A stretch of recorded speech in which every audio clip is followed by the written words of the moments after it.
সাত সকালে ডুগডুগি হাতে বিজেপি নেতা দিলীপ ঘোষ চায়ের আসরে একেবারে ডুগডুগি বাজালেন তিনি। সেই ছবি এবারে রাখবো আপনাদের সামনে।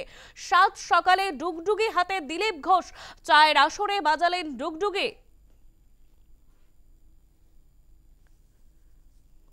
চেয়ার পাতাই আছে, আরে তোমার শেডের পেছন দিকে চেয়ারগুলো ঘুরিয়ে দাও, ঘুরেই বসি। বাজছে না ভালো কুমাওয়ালা পার্কের দিকে মানে দুনিয়ায় কেউ কাউকে পৃথিবীতে কালকে কোনো বড় কাজ ভালো কাজ হতোই না, সমস্ত ভালো কাজে বাধা আসে। আর আমরা পার্টির ডিসিপ্লিন সোলজার সৈনিক, পার্টি যখন যে কাজ দেবে করব। প্রভু মহাদেব তার ডুগডুগি বাজছেন চারিদিকে, তো তার যে হাতে ডমরু থাকে সেটা সমাজকে জাগাবার জন্য সবাইকে। তো আমরাও সবাইকে বর্তমান পরিস্থিতির জন্য জাগরণ করছি, সবাইকে জাগাচ্ছি যে আসুন লড়াই করুন।